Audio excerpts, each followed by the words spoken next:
Hey everyone, tonight we're diving headfirst into a world where luxury met the utterly bizarre, where banquets were less about eating and more about an immersive, almost hallucinogenic experience. Imagine, if you will, the clinking of golden goblets, the soft murmur of silk, and the scent of exotic spices mingling with something else. Something you've never quite encountered before. You're not just a passive observer here, you're an invited guest, a witness to the most peculiar dining habits of an empire that shone like a diamond for 1,000 years, the Byzantine court. Forget everything you thought you knew about ancient feasts. This wasn't just about satisfying hunger. It was about demonstrating absolute power, divine favor, and a touch of theatrical madness. And honestly, you probably won't survive this level of sensory overload without a nap halfway through. So before you get comfortable, take a moment to like the video and subscribe, but only if you genuinely enjoy what I do here. Let me know where you're listening from and what time it is for you right now in the comments below. And if you like what you hear, make sure to like and follow the channel to keep up with all the strange history we're going to uncover. Now dim the lights, maybe turn on a fan for that soft background hum, and let's ease into tonight's journey together. You find yourself standing on polished marble, the air thick with the scent of frankincense and something faintly metallic. Before you, a sprawling hall, vast and echoing yet strangely intimate due to the sheer density of its decorations. This isn't a humble dining room, it's the triclinium of the Magnora, the grand reception hall of the imperial palace in Constantinople. And yes, you're expected for dinner. The sheer scale of the place is disorienting. Sunlight filtered through stained glass windows, depicting saints and emperors, casts kaleidoscopic patterns on the floor, shifting like a liquid mosaic with every imperceptible tremor of the ancient city outside. This is your first taste of Byzantine imperial grandeur, and it hits you like a silken sledgehammer. Every surface gleams. Gold leaf is not an accent here. It's practically a structural component. Tapestries so finely woven you'd swear they were painted depict mythical beasts and heroic battles, softening the hard edges of the stone. But it's not just about the bling. There's a profound sense of order and symbolism in every detail. You notice immediately that everything is designed to elevate the emperor, to place him, or occasionally her, not merely at the head of the table, but on a different plane of existence entirely. This wasn't just a meal. It was a carefully choreographed performance, a theological statement, and a dazzling display of wealth and power, all wrapped up in a culinary bow. As you're ushered deeper into the hall, your eyes are drawn to the distant end where a raised dais awaits. That's where the emperor will sit, of course, probably on a throne that makes yours at home look like a repurposed milk crate. But it's not just any throne. This is the fabled throne of Solomon. A mechanical wonder that would have put any modern illusionist to shame. Historians still argue whether the throne truly ascended to the ceiling or merely rose significantly, but the effect was undoubtedly breathtaking. Imagine trying to make polite conversation with your neighbor while the host slowly levitates above you. Talk about an awkward dinner party. The whole experience was designed to overwhelm, to impress upon every visitor, especially foreign dignitaries, the immense power and sophistication of the Byzantine Empire. It was a soft power flex delivered with a side of roasted boar. The tables themselves are not what you might expect. They're often low, and guests would recline on luxurious cushions, a practice inherited from earlier Roman traditions. This isn't your grandma's formal dining room, complete with stiff-backed chairs. This is designed for a kind of languid indulgence, a prolonged experience that was as much about conversation and spectacle as it was about the food. You might find yourself elbow to elbow with a grizzled general one moment, and a velvet-robed eunuch the next. The social hierarchy was strict, yes, but at these feasts everyone was to some extent an audience member in the emperor's grand show. A quirky tidbit that often gets overlooked amidst all this opulence is the lighting. While some feasts would have been held during the day, evening banquets were illuminated not just by countless oil lamps and candles, but often by massive, intricate polycandela. Multi-tiered chandeliers, often made of bronze or silver, that would have cast dancing shadows, adding another layer of theatricality to the scene. Imagine the flickering light on those golden surfaces, the way it would make the mechanical animals shimmer, giving the illusion of life. It's enough to make you feel a little lightheaded even before the wine starts flowing. This was sensory immersion on an imperial scale, a calculated assault on your senses, designed to leave an indelible impression of awe and respect for the host. You're not just eating, you're participating in a carefully crafted illusion of divine authority. And this is just the appetizer course. As you settle deeper into the cushions, the air still humming with the afterimages of imperial grandeur, your attention is inevitably drawn to the true stars of the Magnora, the mock mechanical marvels. This wasn't just a dining hall, it was a living, breathing automaton exhibit, centuries ahead of its time. Forget your grandfather's cuckoo clock, this was an entire orchestra of automatons designed to impress, intimidate, and utterly bewilder. You're not just admiring art, you're witnessing the pinnacle of Byzantine engineering and an almost whimsical understanding of psychological warfare. Right there, flanking the emperor's elevated throne, are the famous golden lions. These aren't just statues. Oh no. With a hidden mechanism, perhaps operated by a hidden court official, or maybe even the emperor himself, with a sly tap of his foot, who knows these magnificent beasts would suddenly roar. Not a polite, almost inaudible growl, mind you, but a full-throated, metallic, and utterly terrifying roar that would reverberate through the hall. Imagine trying to deliver a diplomatic message about trade routes while a golden lion next to you lets out a sound that suggests it might actually devour you. It's enough to make you reconsider your negotiation tactics, isn't it?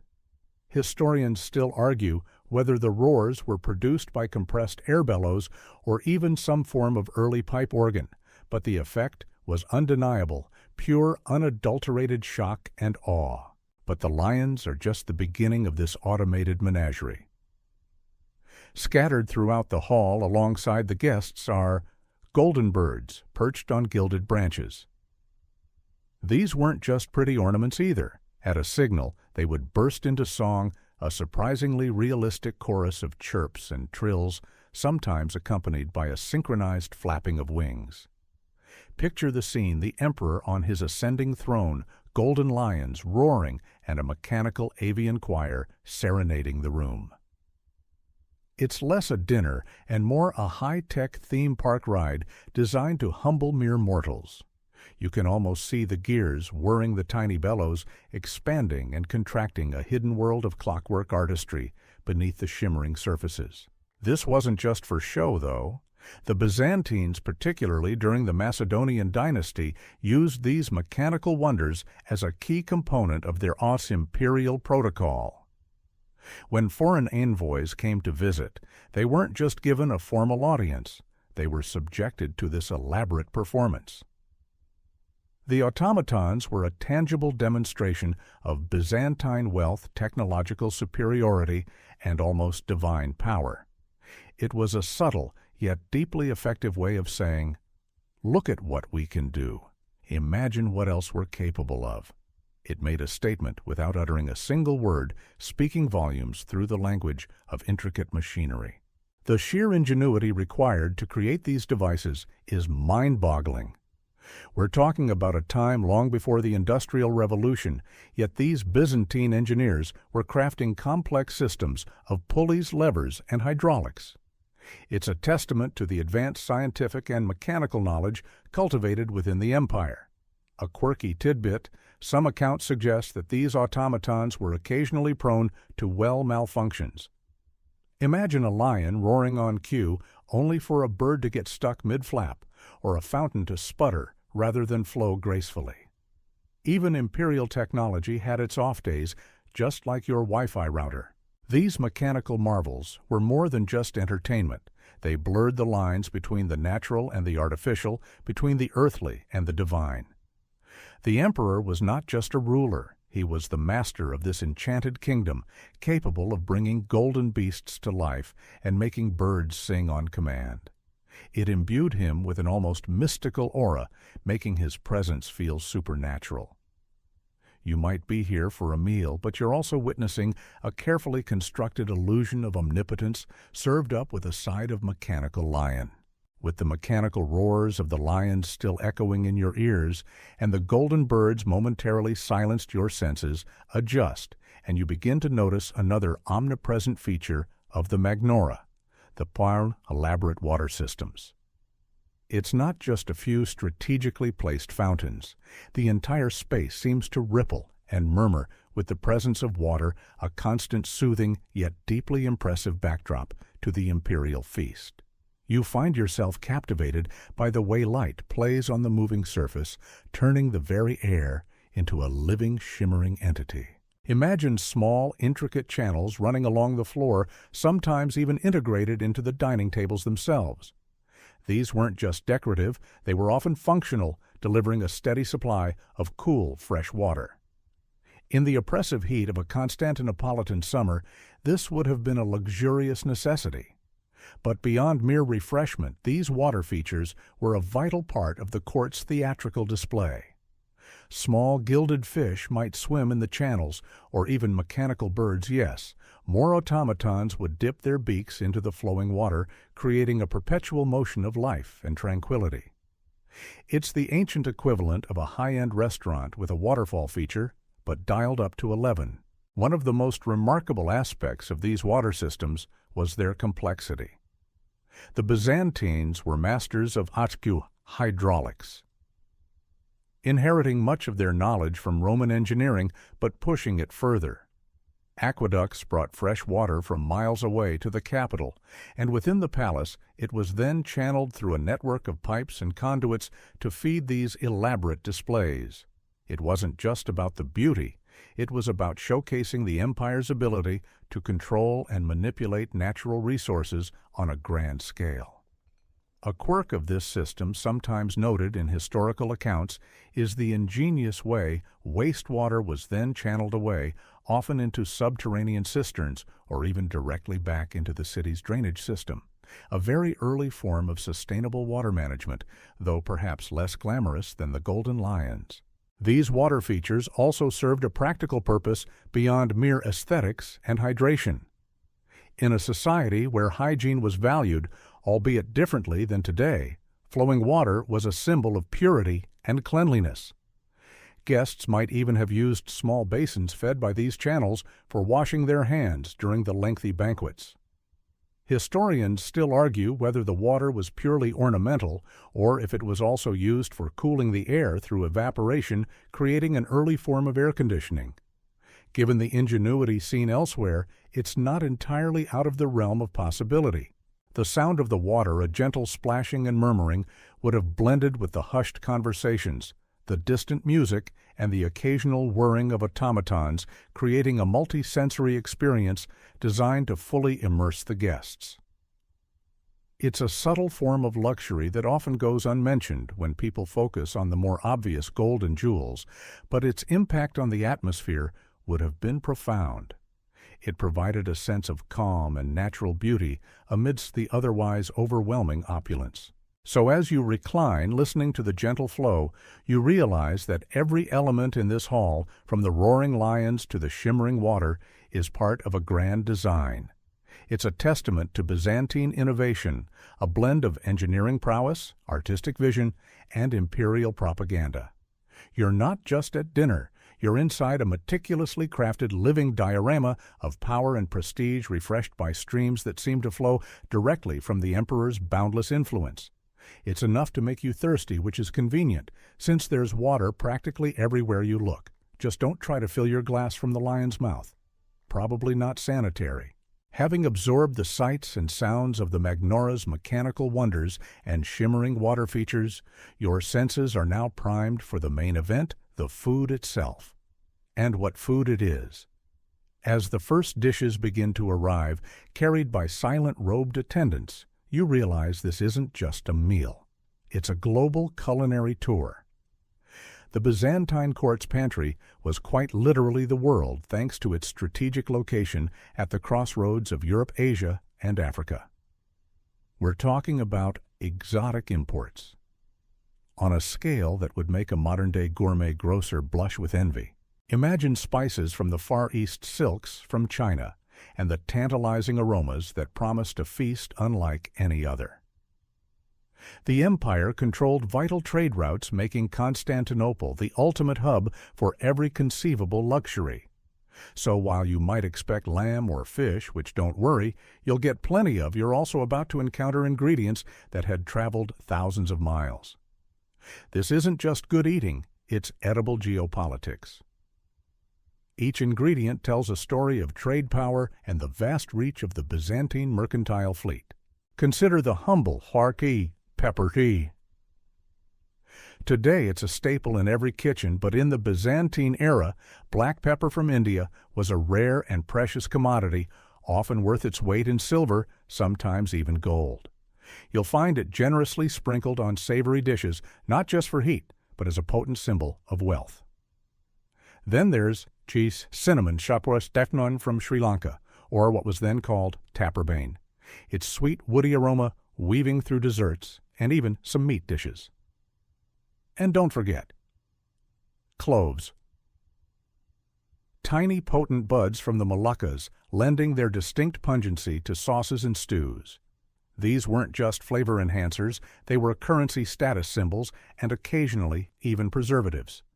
Historians still argue whether the demand for these exotic spices significantly contributed to the initial push for European exploration centuries later, but it's clear the Byzantines were way ahead of the curve in their culinary globalism. But it wasn't just spices. Picture shaks, citrus fruits. Like oranges and lemons, which were slowly making their way into the Mediterranean world, valued not only for their flavor, but for their perceived medicinal properties. Dates and figs, dried and preserved, arrived from the sun-drenched lands of the Near East, adding intense sweetness to confectionery. And from the colder climes, perhaps even from the distant Russ's lands, might come specific types of honey, or even rare furs that found their way into the opulent display, if not the actual meal. It was a veritable United Nations of ingredients. A quirky tidbit: some accounts suggest that certain ingredients were so precious they might have been served almost as individual curiosities presented on their own small gilded dishes, rather than simply incorporated into a larger stew. Imagine being served a single perfect date from Palmyra or a small handful of just cracked pistachios from Persia, each one a tiny edible jewel. This wasn't about volume. It was about the rare, the exceptional, the "you probably won't see this again outside of this palace" factor. The court chefs, often drawing on ancient Roman traditions, but significantly influenced by Persian and Arab culinary practices, would have skillfully blended these diverse elements. They weren't afraid to combine sweet and savory, or to use strong, pungent flavors alongside delicate ones. The result was a complex tapestry of taste that was both familiar and utterly alien to a modern palate. You're about to experience a true fusion cuisine millennia before the term was even invented. It's a testament to the empire's reach and its chefs' daring. Just try not to ask where they sourced the crocodile dung sunscreen. That's a story for another time, thankfully unrelated to tonight's menu. With the tantalizing aromas of globally sourced ingredients now permeating the air, your gaze shifts from the raw exoticism of the pantry to the theatricality of its presentation. The Byzantines didn't just cook, they choreographed edible spectacles. And among the most visually stunning, perhaps even a little absurd, were the pain de peacock feasts. Champonim. This wasn't just about a nicely roasted bird, it was about art illusion and a healthy dose of "look what we can do." Imagine, if you will, a roasted peacock meticulously prepared. But then here's the magic. Its vibrant iridescent plumage is carefully reattached to the cooked carcass. It's then presented on a grand platter, often gilded, making it appear as if the bird has simply dozed off mid-strut. The tail feathers fan out in a dazzling display of blues, greens, and golds catching the light from the polycandela and shimmering like a living jewel.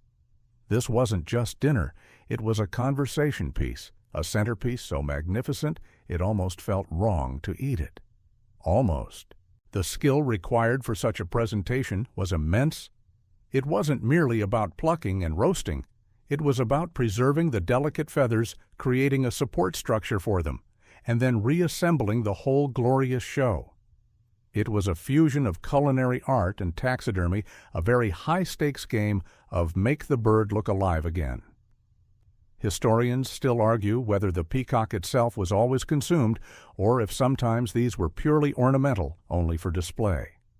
Given the cost and effort, it's likely they were eventually carved and served, but the initial impact was undeniably visual. But why peacocks beyond their undeniable beauty? Peacocks held symbolic significance.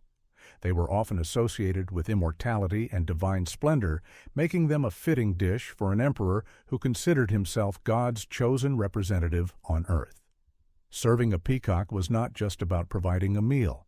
It was about reinforcing the imperial narrative, subtly reminding everyone of the emperor's elevated status and the divine favor bestowed upon his reign. It was food as propaganda dressed in iridescent feathers. A quirky tidbit, while peacocks were the most famous, other large birds like pheasants, or even swans if available, and not too grumpy, might have been given similar elaborate presentations. The goal was always to create a sense of awe and wonder, to transform a simple act of eating into a memorable, almost mythical event.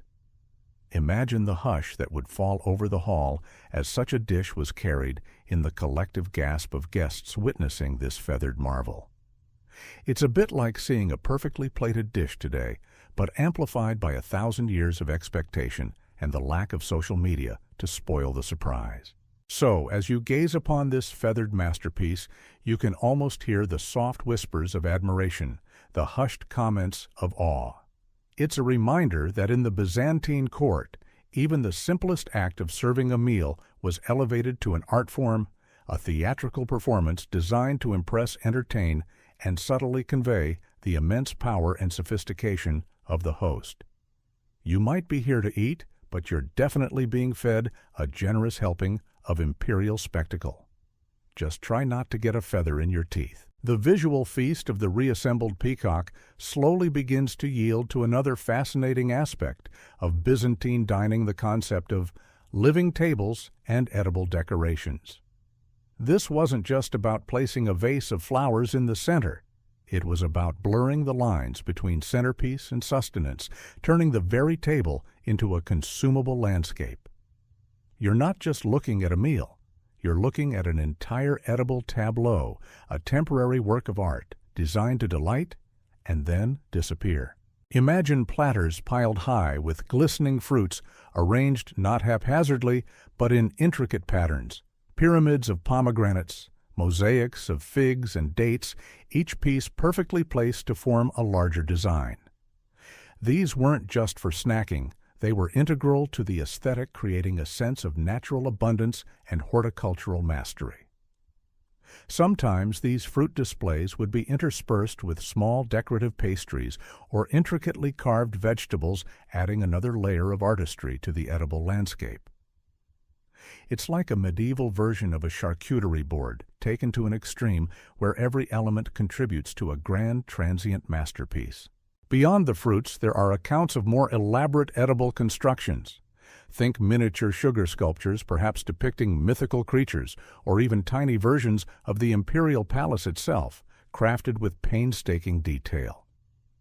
These would have been incredibly labor-intensive, requiring not just culinary skill, but also a sculptor's touch. The fleeting nature of such creations, destined to be admired for a short time and then consumed, speaks volumes about the Byzantines' willingness to invest immense resources in temporary displays of luxury. Historians still argue whether these sugar sculptures were truly edible or primarily for show, but the consensus leans towards them being at least theoretically consumable, if perhaps a bit tooth-chipping. A quirky tidbit that often goes overlooked is the use of bread as a decorative element. While we'll talk more about bread later here, it's about its presentation. Elaborate loaves twisted into complex braids or shaped into animal forms might have adorned the table, perhaps even serving as edible vessels for other dishes. Imagine breaking off a piece of a lion-shaped bread loaf before scooping up a stew from its hollowed-out back. It's practical, playful, and incredibly impressive all at once. The idea behind these living tables was multifaceted. Firstly, it reinforced the theme of abundance and the emperor's ability to command vast resources, both natural and human.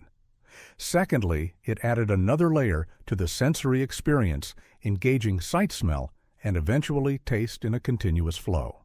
And thirdly, it showcased the artistic talent of the court's numerous artisans, from master bakers to confectioners, who worked tirelessly behind the scenes to bring these grand visions to life.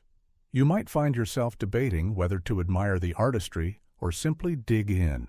So as you reach for a plump, glistening grape from a carefully constructed pyramid, you're not just reaching for food.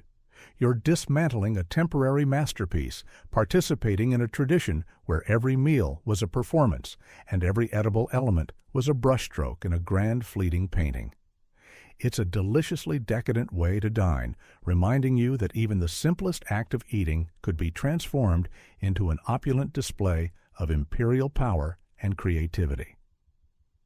Just don't feel too bad about messing up the arrangement. It was designed to be devoured. As your eyes drift from the artfully arranged edible decorations, your nose takes over, drawing your attention to the true olfactory backbone of Byzantine cuisine: spices. This isn't just a dash of salt and pepper. This is an aromatic symphony, a complex layering of potent fragrances that tells a story of global trade medicinal belief and a culinary philosophy entirely distinct from our own. The air itself seems to hum with the essence of distant lands. We touched on exotic imports earlier, but now let's really lean into the significant role of these precious powders and barks. Spices weren't merely flavor enhancers, they were considered vital for health, digestion, and even as aphrodisiacs.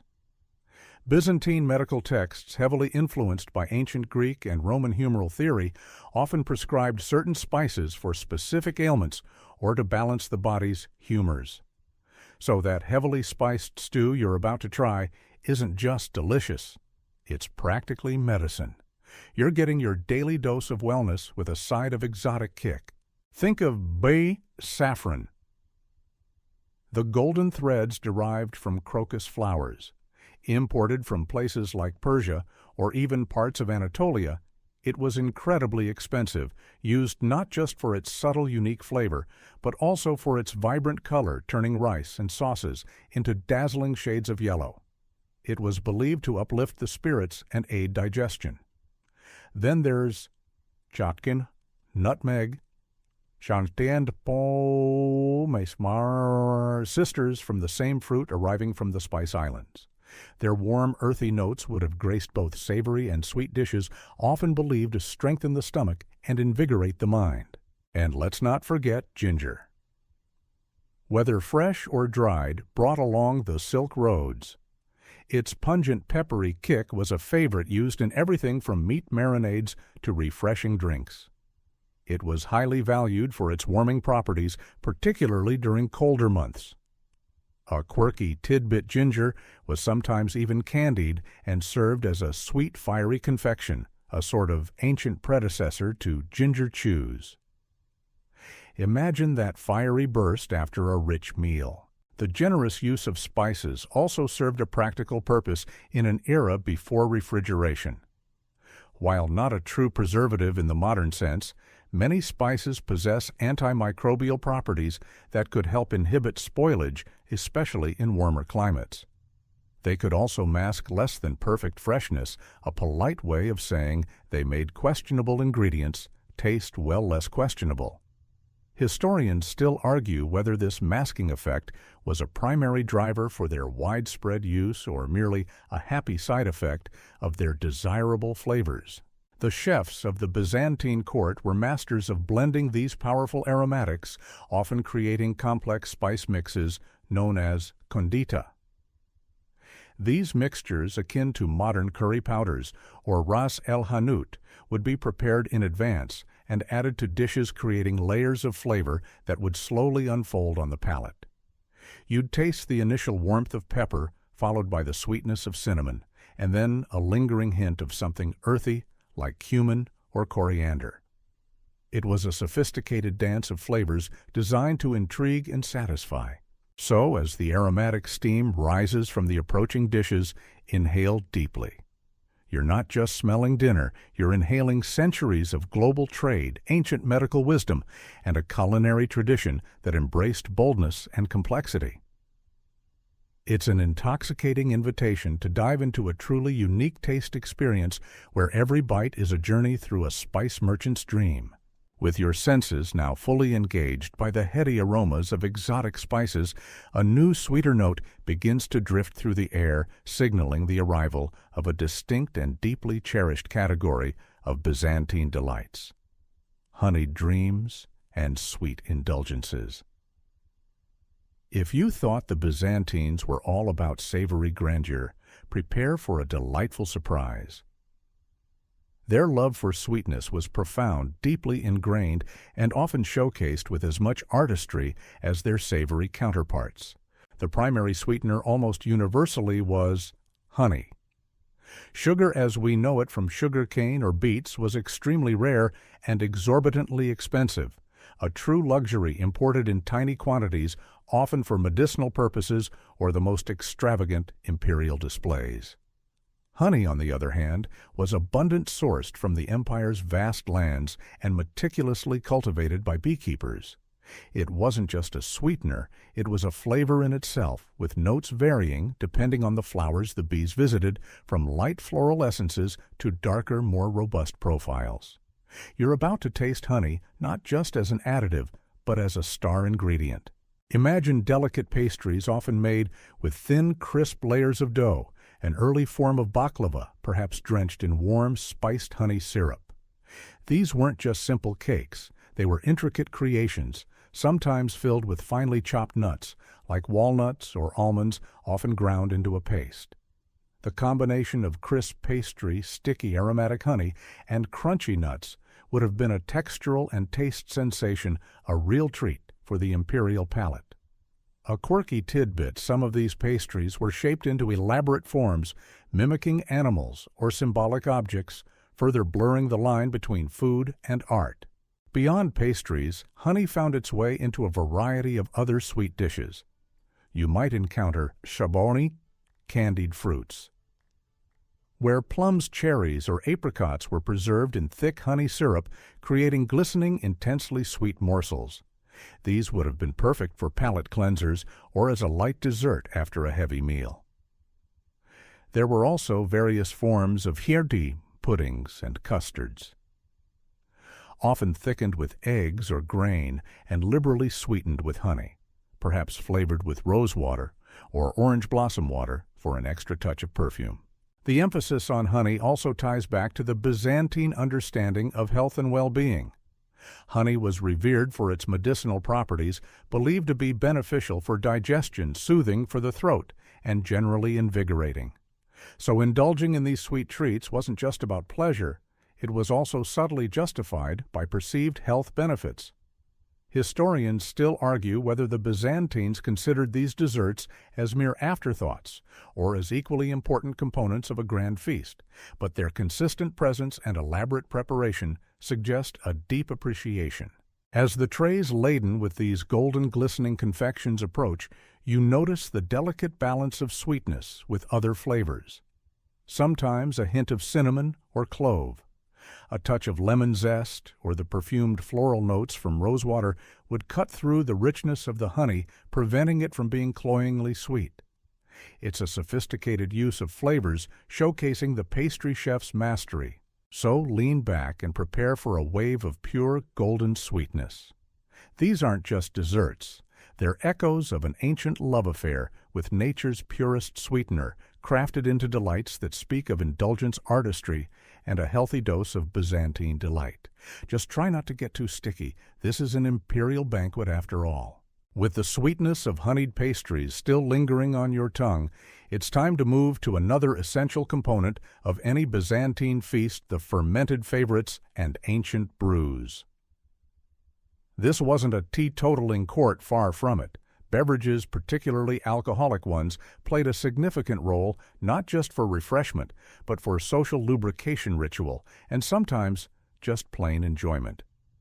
You're about to discover that Byzantine libations were as diverse and intriguing as their food. The undisputed king of drinks at the imperial court, as in much of the Mediterranean world, was wine. Byzantine vineyards, particularly those around the Aegean Islands and the fertile lands of Anatolia, produced a wide variety of wines. These weren't necessarily the refined, subtly aged vintages we associate with modern winemaking. Byzantine wines were often strong, sometimes resinous. Think Retsina, but perhaps even more pronounced and frequently spiced. Imagine a robust red, perhaps sweetened with honey or spiced with cinnamon, cloves, and even pepper, creating a sort of mulled wine long before the Christmas market trend. These condita wines, as they were known, were popular and considered beneficial for digestion. The wine was rarely drunk neat, especially during feasts. It was almost always diluted with water. A practice dating back to ancient Greece and Rome. To drink undiluted wine was considered uncivilized, a sign of barbarism. The ratio of water to wine varied, but it could be as much as 3 or 4 parts water to 1 part wine. This not only made the wine last longer, but also allowed for more prolonged drinking without quickly succumbing to intoxication, which was important for maintaining decorum mostly at long imperial banquets. Historians still argue whether the practice of diluting wine was purely for civility or also due to the potency and less refined taste of some ancient wines. Beyond wine, there were other fermented beverages. While not as extensively documented in the imperial context, it's safe to assume that beer pohas would have been consumed by some, particularly those from the northern regions, or visitors from lands where grape cultivation was less common. However, it was generally considered a drink of the common people, or barbarians, by the more wine-focused Byzantines. You're unlikely to see the emperor chugging a pint, but some of the lower-ranking guests or servants might have had access to it. A quirky tidbit: some accounts mention the production of hot fruit ciders, or meads, fermented honey drinks. These would have offered alternatives to grape wine, particularly in regions where specific fruits were abundant. Imagine a sparkling apple cider, perhaps, with a hint of honey, a refreshing contrast to the often heavy and spiced wines. These diverse options reflect a sophisticated understanding of fermentation and a desire to provide a variety of choices, even if wine reigned supreme. The vessels for drinking were also a spectacle. While the emperor and his closest circle would drink from magnificent golden or silver goblets, often encrusted with jewels, other guests would use finely crafted ceramic or glass cups. The ritual of pouring, the clinking of vessels, and the communal act of sharing a drink would have been an integral part of the feast's social fabric. It fostered a sense of camaraderie even amidst the strict imperial hierarchy. So, as a cupbearer approaches with a pitcher likely filled with a deep red, possibly spiced and certainly diluted wine, take a moment to appreciate the history in your goblet. You're partaking in a tradition that stretches back millennia, a blend of refreshment ritual and a hearty dose of fermented history. Just remember, pace yourself. These Byzantine banquets are marathon, not a sprint. Having savored the spiced wines and honeyed treats, your palate is now ready for a significant aspect of Byzantine imperial dining, one dictated not by opulence but by piety, the fishy business of Lenten feasts. The Byzantine Empire was deeply Christian, and adherence to religious observance, particularly fasting, was a cornerstone of both personal faith and imperial policy. This meant that for significant portions of the year, meat and dairy were off the menu. But don't imagine bland, penitent meals. The Byzantine court turned Lenten restrictions into an opportunity for culinary ingenuity, elevating fish to an art form. During periods like Great Lent before Easter or the Nativity Fast before Christmas, the imperial kitchen didn't just scale back, it pivoted. Instead of roasted meats and rich stews, you'd be presented with an astonishing variety of aquatic delights. This wasn't just about survival, it was about showcasing the empire's ability to provide luxurious sustenance, even within the bounds of religious law. You're about to witness how faith could inspire some truly spectacular seafood dishes. Imagine platters laden with fresh fish. From the Bosphorus, the Black Sea, and the Aegean, gleaming silver mullets, succulent sea bream, delicate sole, and robust tuna. These would be prepared in countless ways, grilled over open flames, poached in aromatic broths, baked with herbs and lemon, or even served in elaborate fish stews rich with vegetables and olive oil. The emphasis was on freshness and flavor, allowing the natural taste of the fish to shine, often enhanced by the ubiquitous spices we've already discussed. Beyond fresh fish, the Byzantines were masters of preserved seafood. Salted and dried cod, often imported from distant northern lands, would be rehydrated and transformed into hearty stews. Smoked fish, too, would feature prominently, offering a different texture and depth of flavor. And then there were the shellfish. Mussels, clams, oysters, and shrimp, often served simply steamed or incorporated into more complex dishes. Historians still argue whether certain types of shellfish were considered meat or fish by all Byzantine theologians, leading to some lively debates about Lenten legality at the dinner table. A quirky tidbit, one particular delicacy, was garum. That pungent fermented fish sauce we'll delve into later, but for Lenten meals a lighter fish-based version might have been used, or perhaps a sauce made from fish roe.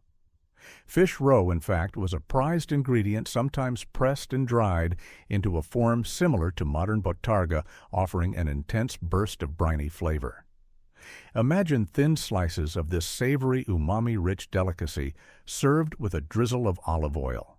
The preparation of these Lenten feasts required incredible skill and creativity from the imperial chefs.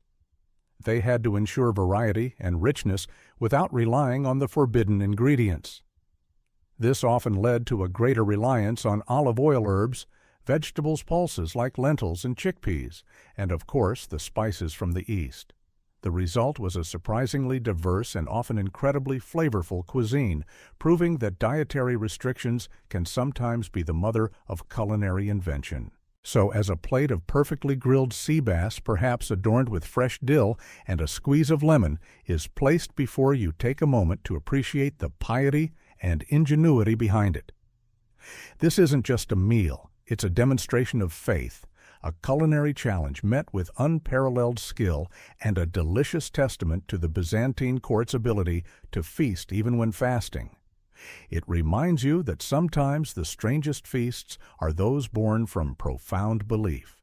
Having navigated the surprisingly rich waters of Lenten fish feasts, your palate now shifts to the robust and earthy flavors of the imperial hunt, game on, and hunted delicacies.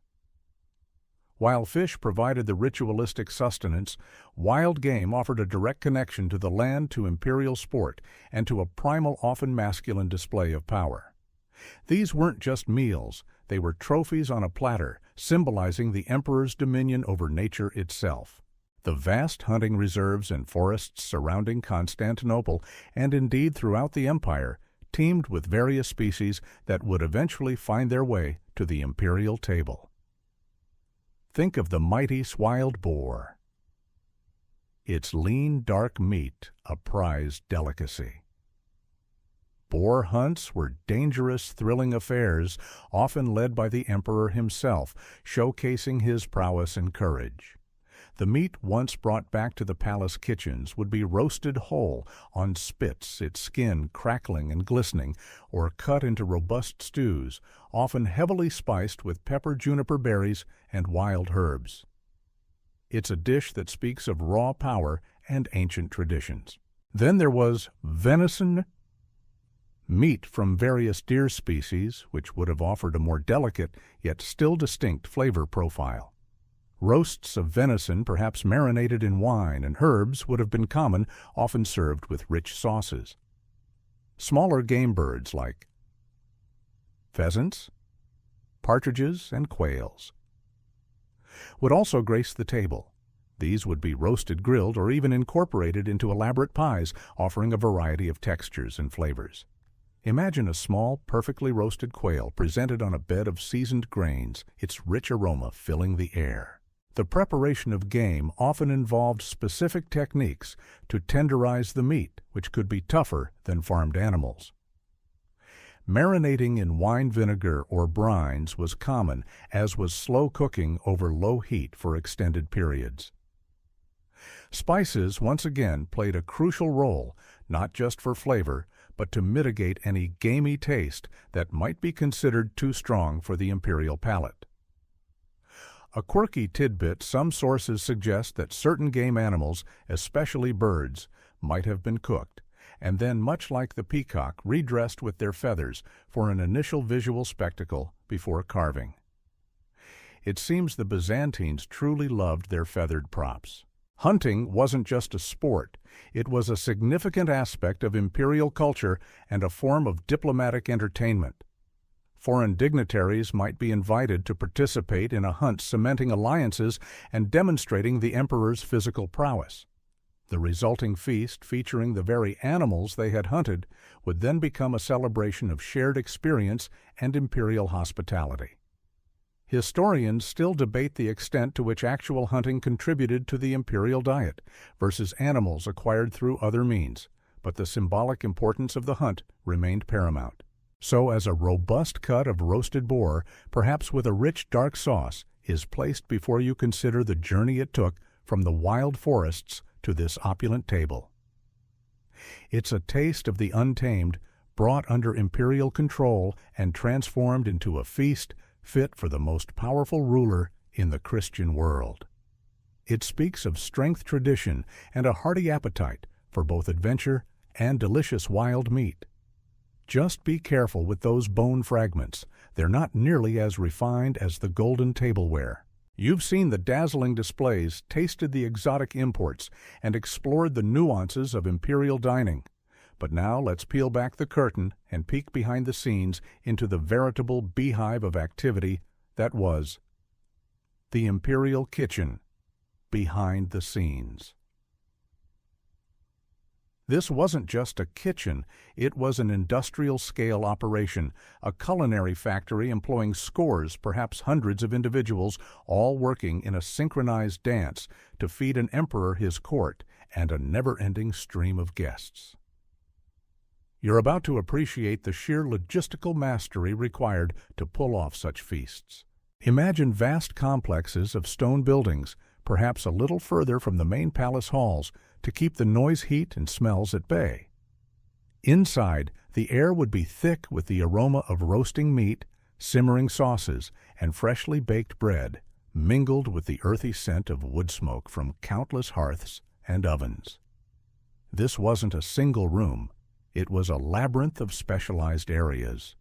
There would be separate sections for butchering, for baking, for preparing vegetables, for making sweets, and for boiling and roasting.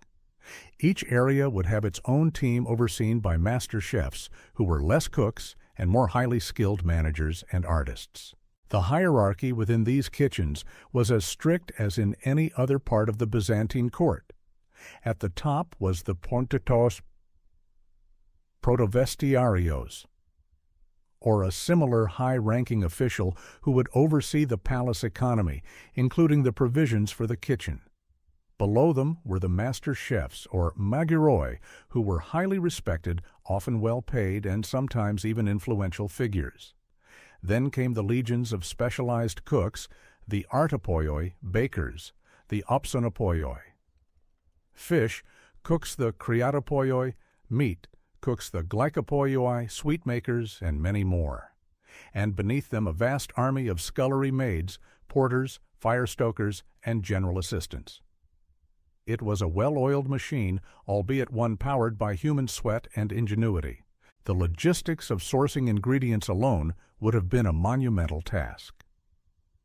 We've already discussed the exotic imports, but even local produce, fresh meats, and daily deliveries of milk and eggs required a sophisticated supply chain. Imagine a constant flow of carts arriving at the palace gates laden with goods from the surrounding countryside, from fishing fleets, and from merchant ships docked in the Golden Horn. It was a 24/7 operation, ensuring that the imperial larder was always stocked with the finest and freshest available. Historians still argue about the exact number of staff employed in the imperial kitchens at any given time, but estimates range into the hundreds, making it one of the largest food service operations of its era. A quirky tidbit, the kitchens would have been incredibly hot and smoky. While some ventilation was certainly in place, imagine working over open fires and in stone ovens for hours on end without the benefit of modern climate control. It was a grueling, physically demanding environment, a stark contrast to the refined elegance of the dining halls the food was destined for.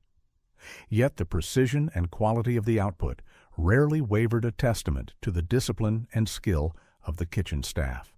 So as you picture the steaming cauldrons, the bustling bakers kneading dough, and the meticulous preparation of ingredients, remember that the seemingly effortless grandeur of the Byzantine feast was built upon the tireless work of this vast unseen army. It was here in these smoky, chaotic, yet incredibly efficient kitchens that the empire's culinary dreams were forged, transforming raw ingredients into the strange and spectacular dishes that graced the imperial table. It makes you almost feel guilty for just sitting there and eating, doesn't it? Almost. Having glimpsed the bustling, sweaty, and highly efficient engine room that was the imperial kitchen, we now return to the refined, almost theatrical stage of the dining hall, where the culmination of all that unseen labor unfolds. Here, mere eating transcends into a meticulously choreographed performance governed by a rigid culinary hierarchy and serving protocol. This wasn't just about getting food to mouths. It was about defining social order, reinforcing imperial power, and ensuring that every sip and bite happened according to an ancient, precise script. Imagine the atmosphere as the first dishes arrive. It's not a free-for-all buffet, nor is it a casual family dinner. Instead, a procession of silent-robed servants, often eunuchs, known for their reliability and closeness to the emperor, carries the dishes. Their movements are precise, almost balletic, each knowing their exact place and moment. The serving order is paramount. The most exquisite dishes presented on the most elaborate platters would first be brought before the emperor. He might select a portion, or more likely, simply acknowledge it before it was then presented to the highest-ranking officials, then gradually down the social ladder. You're not just eating. You're witnessing a living diagram of power and prestige. The emperor himself rarely, if ever, ate alone. Even if he was the central figure, his dining was usually a public act, observed by those present. This public display of eating, along with the strict protocol, served to reinforce his exalted status. He was the sun around which all other planets revolved, even at mealtime. Historians still argue about the precise details of daily imperial meals versus grand banquets, but the general principle of hierarchical service remained constant. Beyond the order of serving, the very act of eating was governed by etiquette. Guests were expected to maintain a certain decorum, to eat with restraint, and to observe the emperor's actions. While forks, as we know them, were a later rare introduction, and likely considered an Italian affectation by some conservative Byzantines, most eating was done with knife spoons or by hand. Bowls and platters would be shared communally among groups of guests, but the choicest morsels would always gravitate towards the higher ranks. A quirky tidbit, sometimes the emperor might send a special portion of a dish from his own table to a favored guest, a significant gesture of honor and favor that could make or break a career. Imagine the tension as everyone watches to see who gets the imperial nod and the extra leg of lamb. The sheer number of people involved in serving was astounding. Beyond the immediate servers bringing the dishes, there were cupbearers, often young, handsome individuals who managed the wine and water, ensuring everyone's goblet was appropriately filled and diluted. There were tasters ensuring the food wasn't poisoned, a not unfounded fear in courtly life. There were attendants to clear dishes, and others simply to stand in attendance, ready to anticipate any need. It was a well-oiled machine of attentiveness, all designed to make the imperial dining experience seamless and supremely comfortable, at least for the emperor. So, as a server approaches your section of the table, holding a steaming platter aloft, observe the silent precision of their movements, the almost reverential way they present the food. You're not just being served a meal, you're being served a lesson in Byzantine social structure, a living, breathing testament to the power of protocol, where even a mouthful of food is steeped in tradition and hierarchy. Just try not to make eye contact with the emperor's food taster. It's probably bad form. Having witnessed the intricate dance of serving protocol and the silent language of hierarchy at the imperial table, let's now turn our attention to the unsung hero of almost every meal, imperial or otherwise, bread. For the Byzantines, bread wasn't just a side dish, it was the staff of life, deeply symbolic and produced in an astonishing variety by the paras, imperial bakers, bread's importance. Chaptunt. You're about to discover that even something as fundamental as bread could be elevated to an art form in the Byzantine court. The imperial bakeries, often vast separate complexes within the palace grounds or nearby, would have been bustling hubs of activity from before dawn. Grains sourced from the empire's fertile lands, Egypt and Anatolia being particularly significant, would arrive, be milled, and then transformed by skilled artopoioi, master bakers. This wasn't just about cranking out simple loaves. It was about producing a range of breads to suit every palate occasion and social standing, from the simplest hearty sustenance to incredibly elaborate decorated confections. Imagine the sheer variety. There would have been porky, common bread, the daily staple, likely a coarser whole-grain loaf for the general court. But for the imperial table, finer flours were used, creating lighter, whiter breads, a sign of luxury and refinement. These might be simple round loaves, perfectly risen and golden brown. But then there were the specialty breads. Some were enriched with olive oil milk or eggs, making them softer and richer. Others might be flavored with herbs like oregano or thyme, or even spices like anise or fennel seeds, adding aromatic complexity. A particularly fascinating aspect was the decorative bread. As we touched upon earlier, bread wasn't just sustenance, it was often part of the edible decoration. Bakers would shape dough into intricate braids, symbolic animals, perhaps miniature golden lions, to match the automatons, or even stylized depictions of Christian symbols. These would often be glazed to a high sheen, perhaps even dusted with groundnuts or fragrant seeds, making them almost too beautiful to eat. Historians still argue whether some of these highly decorative breads were consumed or merely displayed for their symbolic value, but the skill involved in their creation is undeniable. The act of breaking bread held deep symbolic meaning in Byzantine society, particularly within the Christian context. It represented community hospitality and shared sustenance. At imperial feasts, the presentation of bread would have been dignified, perhaps even ritualistic, underscoring its foundational role in the meal and its connection to both earthly provision and divine blessing. A quirky tidbit, some accounts suggest that special highly decorated loaves were sometimes presented as gifts or offerings either to visiting dignitaries or even to the church, further cementing bread's elevated status beyond simple food. The sound of the imperial bakery would have been constant, the rhythmic thud of kneading dough, the soft crackle of burning wood in the ovens, the clatter of baking pans. It was a place of warmth and industry, producing the very foundation upon which all the more exotic and theatrical dishes were built.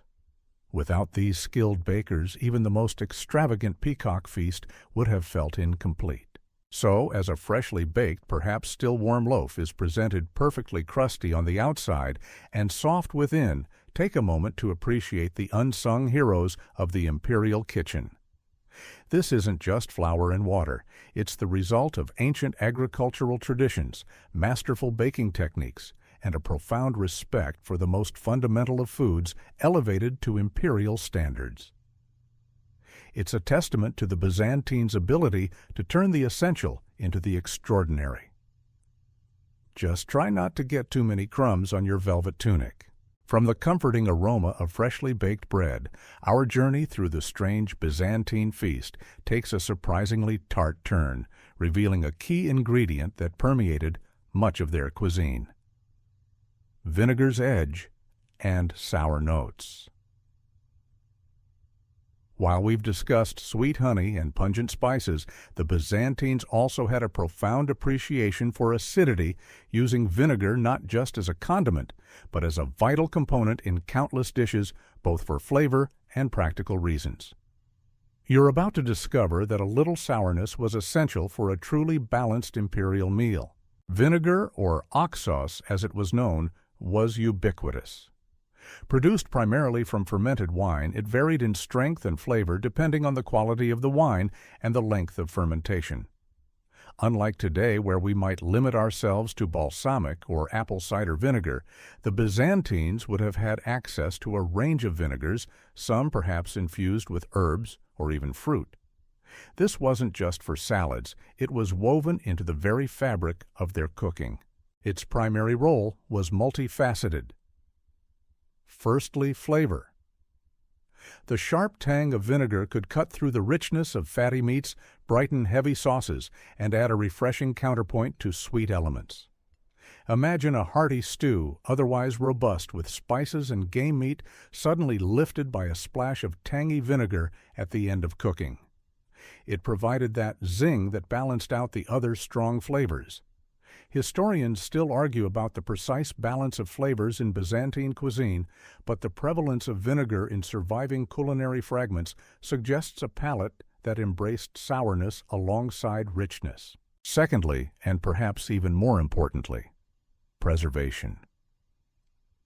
In an era before refrigeration, vinegar was a crucial tool for extending the shelf life of food. Meats could be pickled in vinegar, vegetables could be brined, and sauces could be made more stable. Think of pickled fish, a common way to preserve catches for longer periods, or even vegetables like cucumbers or cabbage preserved in a sour brine. This wasn't just about taste, it was about ensuring a continuous supply of food, especially for a large court that needed to be fed consistently. A quirky tidbit, some accounts even suggest that water could be freshened with a small amount of vinegar, especially on long journeys, making it safer to drink and improving its taste. Vinegar also played a role in Byzantine medicine, often being prescribed for various ailments or used as a base for medicinal concoctions. Its antiseptic properties were recognized even if the scientific understanding behind it wasn't fully developed. So that sour kick in your stew might have been considered a beneficial tonic. As dishes arrive, you might notice a subtle yet distinct sour undertone in a rich meat dish or a sharp, invigorating dressing on a plate of greens. It's a flavor that might initially surprise a modern palate accustomed to more uniformly sweet or savory profiles, but it's a taste that speaks to a sophisticated understanding of balance and a practical approach to food preparation. The Byzantines weren't afraid of a little pucker. So, as you take a bite of something unexpectedly tart, perhaps a piece of meat with a glistening vinegary sauce, appreciate this often overlooked element of Byzantine cuisine. It's a testament to their resourcefulness, their love of complex flavors, and their pragmatic approach to feeding an empire. Just try not to make too sour a face. It might be seen as an insult to the imperial chef. From the sharp, bracing tang of vinegar, we now plunge into perhaps the most controversial and undeniably pungent cornerstone of ancient and Byzantine culinary practices: garam's funk, the fermented sauces. This isn't for the faint of heart or nose.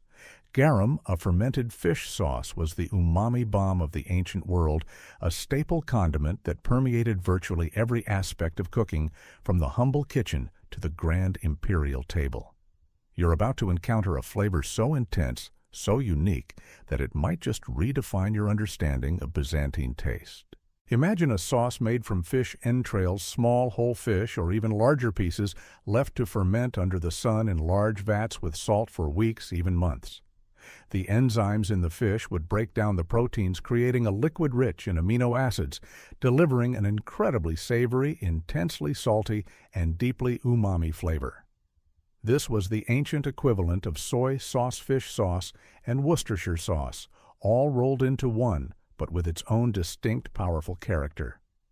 While some might describe the initial aroma as, shall we say, robust, to the point of off-putting, the resulting liquid, when properly prepared and aged, was highly prized.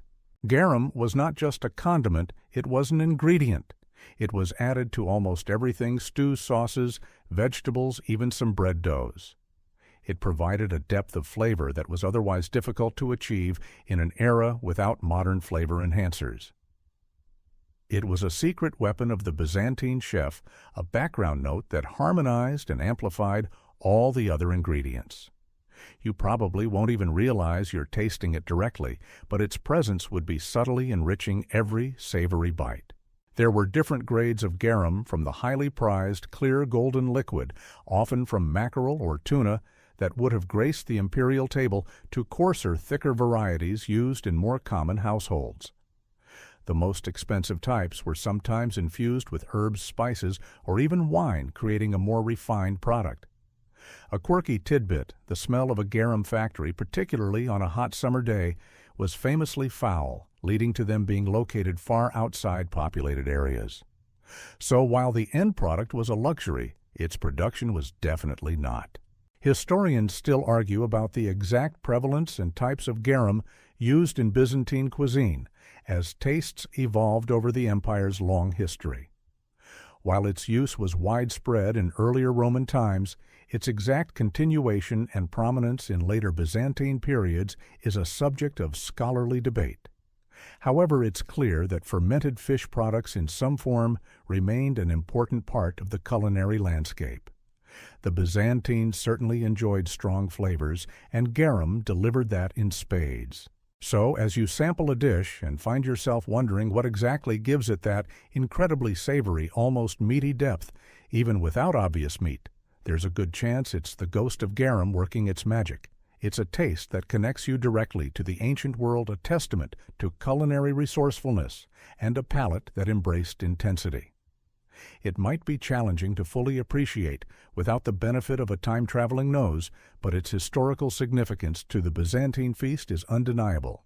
Just try not to overthink the origin story while you're enjoying the complex flavors. With the lingering umami-rich notes of garum slowly fading, your attention is drawn to the sheer scope of the imperial experience. This isn't just a series of courses. This is an event, a marathon of consumption and spectacle. We are now talking about the imperial banquet's grand scale. These were not quick dinners. They were multi-hour, sometimes multi-day affairs designed to overwhelm the senses, demonstrate boundless wealth, and cement political alliances through sheer joyous and sometimes exhausting indulgence. You're not just attending a meal, you're participating in a prolonged theatrical performance of power. Imagine the sheer number of guests. While daily meals might have been smaller, grand banquets could host hundreds, if not thousands, of individuals. Foreign ambassadors, high-ranking military commanders, senators, bishops, favored eunuchs, and even selected scholars would fill the vast halls, each meticulously placed according to their rank and importance. The logistics alone of seating, feeding, and entertaining such a multitude would make a modern event planner weep. It was a testament to the Byzantine administration's organizational prowess, a perfectly orchestrated symphony of service and consumption. The number of dishes served was equally staggering. Forget your typical three-course meal. Imperial banquets would feature dozens, perhaps even scores of different dishes presented in waves. As one set of platters was cleared, another equally elaborate would appear. From roasted whole animals to intricate pastries, from spiced wines to refreshing fruit concoctions, the food seemed to flow endlessly. This abundance was not just about satisfying hunger. It was a potent visual symbol of the empire's limitless resources and the emperor's generosity. Historians still argue whether all dishes were truly consumed or if many were merely for display, but the sheer quantity points to a culture of immense culinary excess. These banquets weren't just about eating and drinking, they were extended social and political events. Discussions would unfold, alliances would be forged or subtly undermined, and messages would be conveyed often through carefully chosen gestures or the presentation of specific gifts. The atmosphere would have been a buzzing tapestry of languages, hushed conversations, and the general murmur of a large assembly. A quirky tidbit, sometimes feasts might even move between different halls within the palace, offering a change of scenery and providing new, unexpected theatrical reveals, like a progressive dinner party on a monumental scale. The entertainment, which we'll delve into more deeply soon, would be continuous musicians, dancers, acrobats, and perhaps even storytellers or poets. These performances weren't mere background noise, they were integral to the experience designed to captivate and distract, adding another layer to the sensory overload. The combined effect of the lavish setting, the endless flow of food and drink, and the constant entertainment would leave guests feeling both satiated and overwhelmed, a potent combination designed to reinforce the emperor's power. So as you stretch slightly on your cushion, perhaps feeling a little full despite only being partway through this grand event, take a moment to absorb the scale. This isn't just dinner, it's an endurance test of luxury, a living, breathing testament to an empire that understood the power of grandiosity.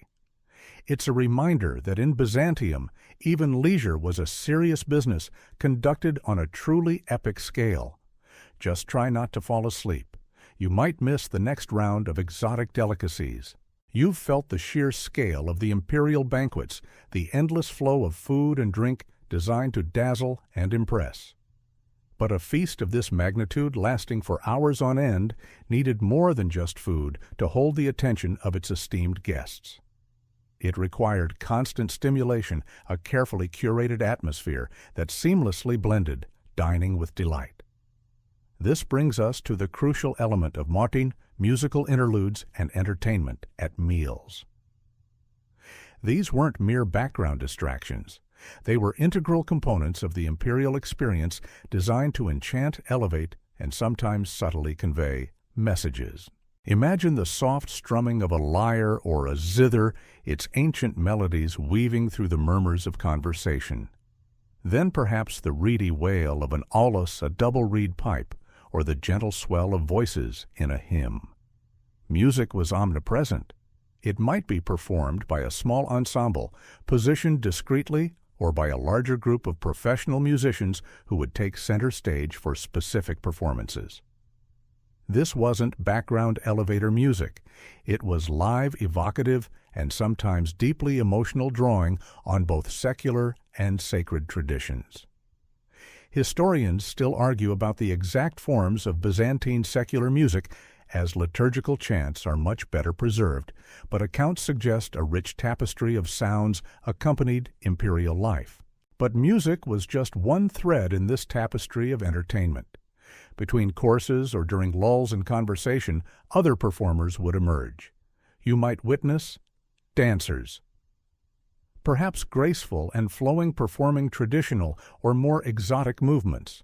Some accounts even describe acrobats or jugglers, adding a more thrilling, visually dynamic element to the proceedings. These performances weren't just for amusement. They were often seen as a reflection of the empire's cosmopolitan nature, drawing on diverse cultural influences from across its vast territories. Then there were the more intellectual forms of entertainment. Poets might recite epic verses or impromptu odes to the emperor's glory, their voices soaring through the hall. Storytellers might captivate the audience with tales of ancient heroes, mythical beasts, or humorous anecdotes. These acts served not only to entertain but also to showcase the intellectual and cultural sophistication of the Byzantine court, a subtle reminder that this was an empire that valued both military might and artistic refinement. A quirky tidbit, sometimes debates or rhetorical challenges, might take place, allowing certain scholars or dignitaries to demonstrate their wit and knowledge, turning the banquet into a kind of intellectual salon. Imagine trying to enjoy your peacock while someone's passionately dissecting Aristotle. The timing and nature of the entertainment would be meticulously planned. It was all part of the grand imperial protocol designed to maintain a sense of awe and engagement throughout the lengthy feasts. From the gentle background music that accompanied the initial courses to the more energetic performances that might invigorate guests as the night wore on, every element was carefully considered. The goal was to ensure that not a single moment felt dull or uninspired. So, as you hear the distant strains of a Byzantine melody, perhaps accompanied by the rhythmic movements of a dancer, allow yourself to be transported by this multi-sensory spectacle. It's a testament to an empire that understood the power of ambiance, where food for the body was always accompanied by nourishment for the soul, or at least a good show. It reminds you that the Byzantines truly believed in making every moment, especially at the imperial table, utterly unforgettable. Having been serenaded by musicians and captivated by dancers, your mind might instinctively wander to popular misconceptions about ancient feasting. And this brings us to a crucial point of clarification. Vomitorium's myth versus reality. Let's clear the air right now, because if you're picturing Roman nobles excusing themselves from the imperial Byzantine table to purge and make room for more peacock, you've been watching too many historical dramas, and probably the wrong ones. The term vomitorium is one of history's most persistent and pervasive misinterpretations. In reality, a vomitorium was simply an architectural feature in ancient Roman amphitheaters and theaters designed for efficient crowd management. It referred to a wide-arched passageway through which large crowds could vomit forth. From the Latin vomirtan, to spew or discharge into or out of the seating areas quickly. It had absolutely nothing to do with people intentionally regurgitating their meals. Zero zip nada. So, at a Byzantine banquet, you would not have seen guests excusing themselves to a specially designated room for strategic self-purging. While overindulgence certainly happened, these were multi-hour feasts with abundant food and wine after all. The idea of a dedicated facility for such a purpose is pure fiction born from a linguistic misunderstanding. The Byzantines, despite their love for extravagance, were also deeply conscious of decorum and piety. Such a practice would have been considered crude, undignified, and certainly not something that would take place within the refined halls of the imperial palace. Historians still argue about the precise level of gluttony at these feasts, but systematic purging facilities are definitely out. Now, does that mean no one ever overate or drank too much? Of course not. Humans are humans, and too much spiced wine can lead to regrettable decisions. But any such indiscretions would have been personal affairs handled discreetly and certainly not facilitated by the architectural design of the palace. The Byzantines valued self-control and moderation even amidst their displays of abundance. The goal was to impress and entertain, not to encourage grotesque excess.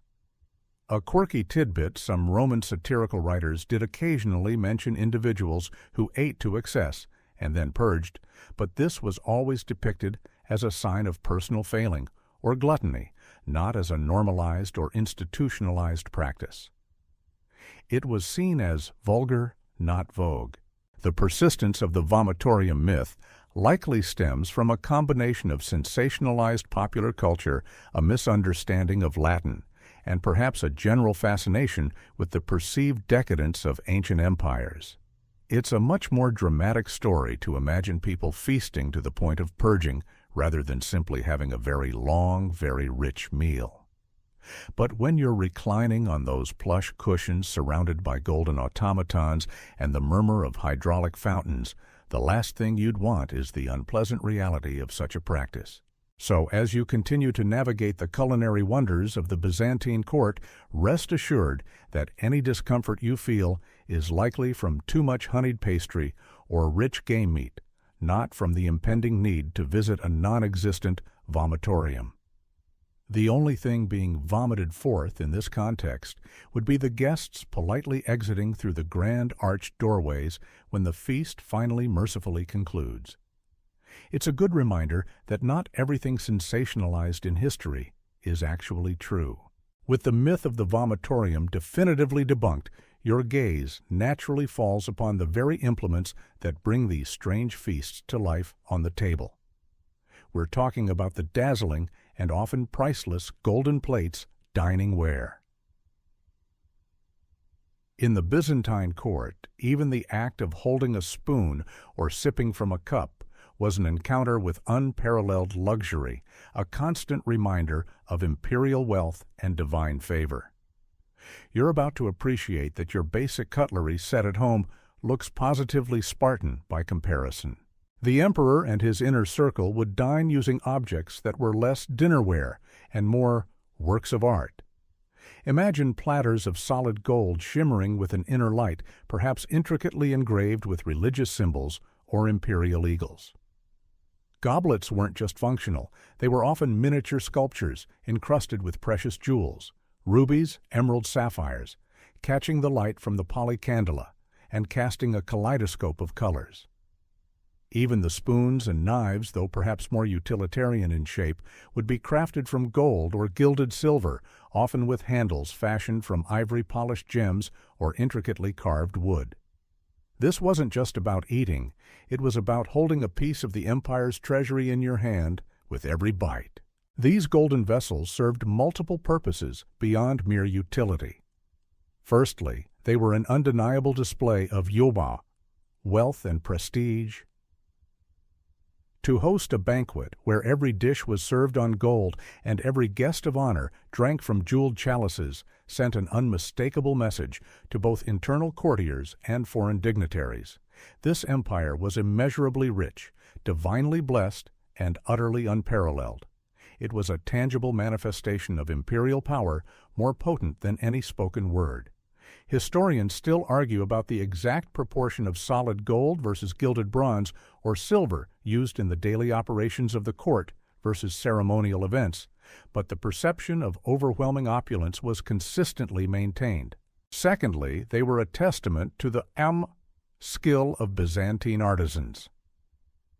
The empire was renowned for its craftsmanship in metallurgy, enameling, and gem setting. These dining wares were not mass-produced. Each piece would have been painstakingly created by master goldsmiths and jewelers, often working within the palace workshops or under imperial patronage. The level of detail, the precision of the engraving, and the flawless setting of the stones spoke volumes about the artistic sophistication of Constantinople. A quirky tidbit, some of these pieces were so elaborate they might have had small specific functions. A tiny spout for pouring a precise amount of sauce, or a handle specifically designed for a certain grip, hinting at an almost ritualistic approach to dining. While the highest-ranking individuals enjoyed these golden splendors, guests of slightly lower rank would still experience luxury, albeit on a slightly less dazzling scale. Finely crafted silver platters, elegant ceramic bowls adorned with intricate designs, and beautifully blown glass goblets would have been used. The commitment to aesthetic beauty and high-quality materials permeated all levels of imperial dining. So as a golden spoon, perhaps heavier than you expect, is placed beside your dish, take a moment to appreciate the centuries of craftsmanship and the colossal wealth it represents. You're not just about to scoop up a delicious stew, you're holding a piece of Byzantine history, a glittering symbol of an empire that spared no expense in showcasing its power and glory even at the dinner table. Just try not to drop it. It's probably worth more than your house.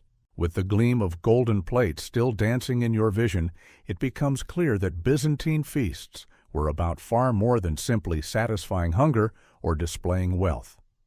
Every element, from the mechanical lions to the very utensils, was imbued with deeper meaning.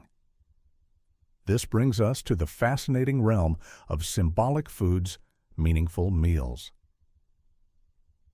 In the Byzantine court, food was often a language in itself, carrying political messages, religious allegories, or social statements beyond its mere nutritional value. You're about to discover that sometimes what you ate was less important than what it represented. Imagine a dish prepared with a specific type of fish or meat that was historically significant, perhaps commemorating a military victory or a dynastic marriage. For example, the use of certain types of fish during Lenten periods beyond simple religious adherence could symbolize piety and the spiritual strength of the empire. Or the prominent display of specific fruits like pomegranates, which were ancient symbols of fertility and prosperity, could convey a message of hope and abundance for the empire's future. It was food as a narrative, a delicious allegory. A common example of symbolic food use would have been during coronation banquets or celebrations of major military triumphs. A particularly grand roasted animal, perhaps a boar, or even a stuffed and re-feathered peacock, wouldn't just be a meal. It would be the embodiment of the emperor's strength and success, literally a trophy brought to the table. The act of carving and distributing such a piece might have been a ritualistic affirmation of imperial power and generosity. Historians still argue about the extent to which these symbolic interpretations were explicitly understood by all guests, versus being primarily for the educated elite, but the visual cues would have been undeniable. Religious symbolism permeated much of Byzantine life, and food was no exception. During Christian festivals, specific foods might be prepared to reflect biblical stories or theological concepts. For instance, the use of leavened bread in the Eucharist, in contrast to the unleavened bread of Western Christianity, was a point of theological and symbolic significance for the Byzantines, representing the fullness of the Holy Spirit. While this applies more to liturgical practices than everyday feasts, the broader concept of food as a vehicle for sacred meaning was deeply ingrained. A quirky tidbit, sometimes the rarity of an ingredient itself could be symbolic. The sheer presence of exotic spices from distant lands or rare fruits from newly acquired territories could subtly boast of the empire's vast reach and successful trade networks. It was a way of saying, look what the emperor commands. His influence stretches to the very ends of the earth. The very act of consuming these global ingredients became a participation in the empire's power. So as you lift a morsel to your lips, perhaps a piece of that magnificent roasted boar or a sweet honeyed fig, consider not just its taste, but its unspoken story. You're not just consuming calories, you're participating in a centuries-old tradition where food transcended mere sustenance to become a powerful tool for communication, a delicious testament to the layered meanings of Byzantine court life. It's a reminder that in this empire, even the menu was a political statement.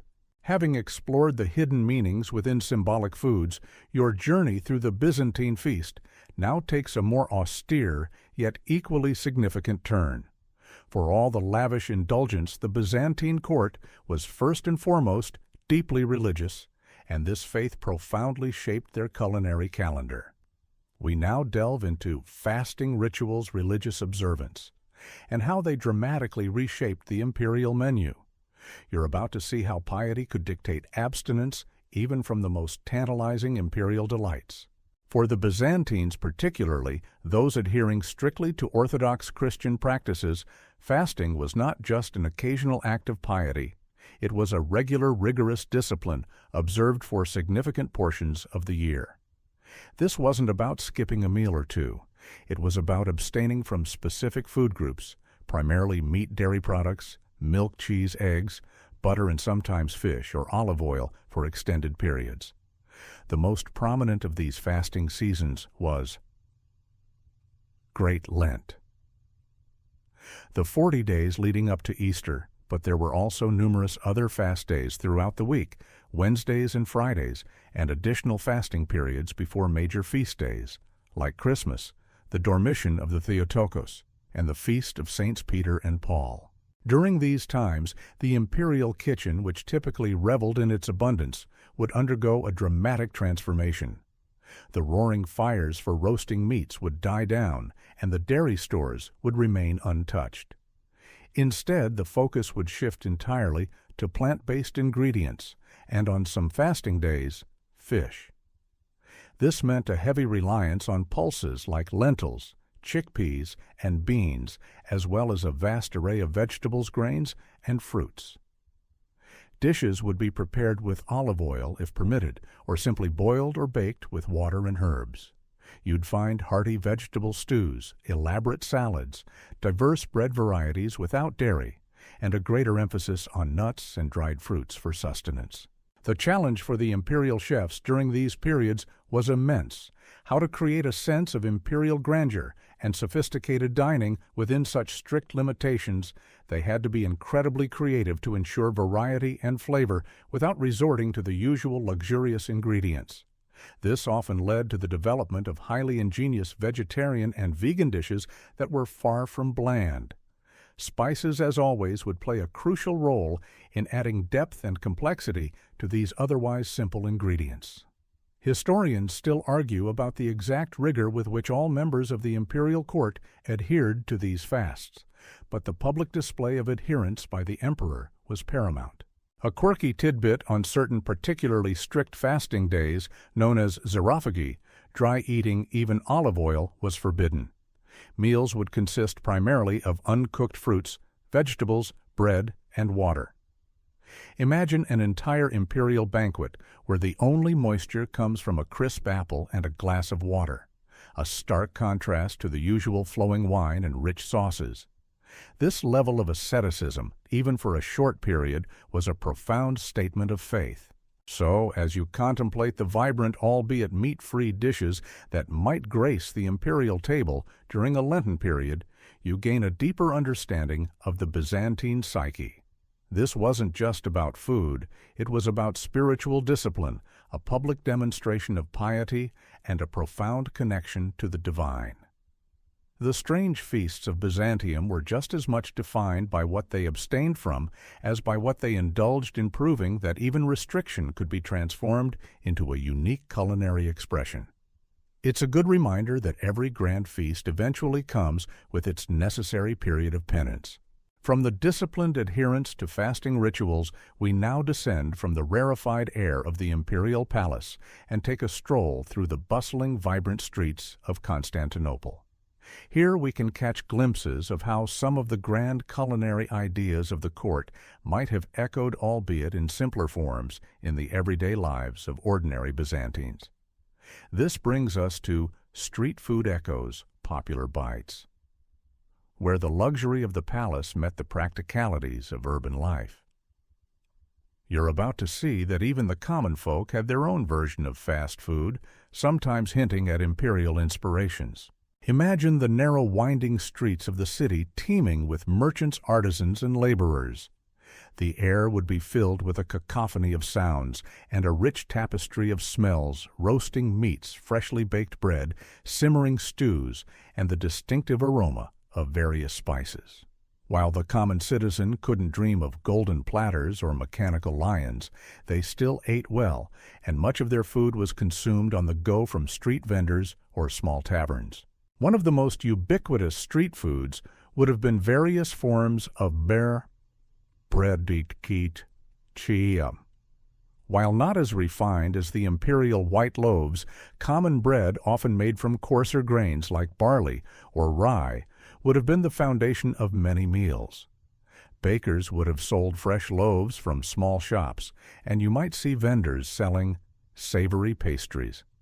Filled with cheese, herbs, or even ground meat, much like a modern borek or samosa. These would have been quick, portable, and satisfying. Historians still argue about the exact composition of these popular pastries, but their widespread consumption is well documented. Beyond baked goods, simple hearty stews or porridges often made from lentils, chickpeas, or various vegetables would have been sold from large cauldrons. These provided cheap and nutritious sustenance for the working classes.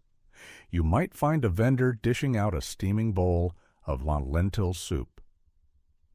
Seasoned with olive oil and herbs, a far cry from the rich spiced game stews of the court, but equally comforting. A quirky tidbit, dried fruits and nuts like figs, dates and walnuts would have been widely available from street vendors serving as natural portable snacks, much as they do today in some parts of the Mediterranean. For those who could afford a little more roasted meats, would have been a popular indulgence. Small skewers of grilled lamb or pork, seasoned simply with salt and pepper, might have been sold from street stalls, their savory aroma drawing hungry passers-by. While not entire roasted boars, these smaller cuts offered a taste of the imperial love for meat. And, of course, fish would have been readily available, especially in a city surrounded by water. Fried or grilled fish, perhaps served with a squeeze of lemon or a sprinkle of salt, would have been a common and affordable meal. These popular bites highlight the ingenuity of ordinary Byzantines in adapting the available ingredients to their daily needs and budgets. While the court feasted on exotic imports, the common folk relied on local produce cleverly prepared. Yet the underlying culinary principles, the love of fresh ingredients, the clever use of spices, even if more sparingly, and the importance of bread, resonated throughout all levels of society.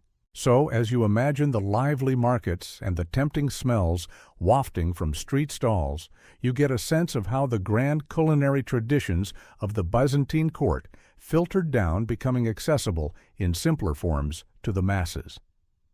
It's a reminder that even in an empire of extreme opulence, good food in some form was a universal pleasure. Just try not to jostle the vendors. They're probably already stressed enough. From the bustling, earthy aromas of Constantinople's street food, we ascend once more to the rarefied atmosphere of the imperial palace, where meals often transcended mere sustenance to become acts of diplomacy. This brings us to foreign guests' diplomatic dinners, where the Byzantine court used its culinary prowess not just to feed, but to impress, to flatter, and sometimes to subtly assert dominance over visiting dignitaries. You're about to witness how a banquet could be a battleground of soft power fought with forks and goblets. Imagine an ambassador from a distant land, perhaps a Frankish king's envoy, a Viking chieftain, or a dignitary from the Abbasid Caliphate, entering the Magnara. They would already be overwhelmed by the golden splendor, the mechanical marvels, and the elaborate protocol we've discussed. The feast itself was the grand finale, designed to leave an indelible impression of the Byzantine Empire's immense wealth, sophistication, and formidable power. Every dish, every sip, every piece of entertainment was a calculated move in a complex game of international relations. The sheer abundance of food would have been a shock to many foreign visitors, particularly those from less prosperous lands. While they might be accustomed to feasting the variety and sheer quantity of exotic ingredients, the endless courses and the constant flow of wine would have been designed to dazzle. It was a visual and gustatory demonstration that Byzantium possessed resources far beyond anything their own rulers could command. "Look upon our bounty," the feast silently proclaimed, "and understand our might." Historians still argue about the precise details of certain diplomatic exchanges, but the accounts of awe from foreign envoys are consistent. Beyond mere quantity, the specific dishes served could also carry a message. Presenting a dish made with a rare spice from India, for example, subtly highlighted the empire's control over vital trade routes. Offering a particularly fine wine from a newly reconquered province could underscore imperial expansion. The quality and presentation were paramount. Every meal was a carefully curated experience demonstrating not just wealth, but also refined taste and cultural superiority. A quirky tidbit, sometimes gifts would be presented during the banquet, adding another layer to the diplomatic spectacle. Imagine an envoy receiving a priceless silk robe or a bejeweled sword right there at the dinner table between courses of roasted pheasant. Talk about multitasking. The seating arrangements, the order of service, and even the emperor's own demeanor at the table were all part of this diplomatic dance. An emperor might choose to engage in seemingly casual conversation with a particular envoy, elevating their status in the eyes of their peers. Or a particularly lavish dish might be personally offered by a high-ranking courtier to a hesitant ambassador, a gesture of goodwill designed to ease tensions or encourage agreement. These were not just meals, they were carefully orchestrated negotiations conducted under the guise of hospitality. So as you observe the foreign envoys perhaps looking a little bewildered amidst the opulence and strange customs, remember that for them this isn't just dinner. It's a critical moment in their mission where every bite, every glance, and every whispered word holds significance. The Byzantine court understood that the way to a diplomat's mind, and perhaps their ruler's acquiescence, was often through their stomach, garnished with a generous helping of awe. It's a powerful reminder that in the ancient world, even eating was a geopolitical act. Having witnessed the intricate choreography of diplomatic dinners, where food was a silent language of power, your focus now shifts to a more personal yet equally influential aspect of the Byzantine imperial table, the advice sometimes unwelcome of the medical establishment. This brings us to Waristu, physicians' orders, diet, and health. In an era long before modern nutrition science, imperial physicians played a significant role in advising on diet, believing that food held the key to well-being even amidst the court's legendary indulgence. You're about to discover that even emperors had to contend with the ancient equivalent of a dietary consultant. Byzantine medicine was heavily influenced by the ancient Greek theories of Hippocrates and Galen, particularly the concept of humoral balance. This theory posited that the human body was composed of 4 primary humors: blood, yellow bile, black bile, and phlegm, and that health depended on the proper balance of these humors. Food was considered a powerful tool for maintaining or restoring this balance. Thus, imperial physicians weren't just on hand for emergencies. They were proactive advisors meticulously studying the emperor's constitution, lifestyle, and even the changing seasons to recommend specific dietary regimens. Imagine the imperial physician, a learned man or occasionally woman, though less commonly at court, meticulously observing the emperor's complexion, pulse, and general disposition. They would then offer detailed advice on what foods to eat, what to avoid, and in what quantities. For instance, certain hot foods might be prescribed for a cold constitution and vice versa. Rich fatty meats might be balanced with acidic fruits or vegetables to aid digestion. Wine, as we've discussed, was often diluted partly on the advice of physicians who believed excessive, undiluted consumption disrupted humoral balance. Historians still argue about the actual effectiveness of these humoral diets, but their theoretical framework was incredibly influential for centuries. This meant that even at the most lavish banquet, the emperor might be subtly guided by his physician's recommendations. While he wouldn't refuse a dish outright without good reason, his choices might be informed by his current humoral state. A quirky tidbit, some physicians even advised on the best time of day to eat certain foods, or the order in which courses should be consumed, believing that proper digestion was paramount to overall health. It was like having a personal health guru constantly lurking ready to offer dietary pronouncements. The inclusion of specific ingredients in a dish might also reflect a physician's influence. Spices, as we've noted, were often valued for their perceived medicinal properties. A chef might be instructed to use more ginger if the emperor was feeling cold, or more saffron if his spirits needed lifting. The kitchen, therefore, wasn't just a place of culinary creation. It was in part an extension of the imperial infirmary, producing food that was both delicious and theoretically therapeutic. So as you observe the emperor partaking in the feast, remember that his choices might not be purely gastronomic. Behind the scenes, the watchful eye of his physician, armed with centuries of medical theory, was undoubtedly influencing his plate. It's a fascinating insight into a time when food medicine and power were inextricably linked, and even the ruler of the known world had to sometimes listen to the stern advice of his doctor, especially if he wanted to enjoy the next grand feast without an upset stomach. From the watchful eyes of imperial physicians dictating dietary regimens, our journey through the Byzantine feast now shifts to a poignant realization much of this culinary world is tantalizingly out of reach. This brings us to Recipes, Lost Culinary Mystery. Despite the empire's long history and meticulous record-keeping in other areas, detailed Byzantine cookbooks, in the way we understand them today, are remarkably scarce.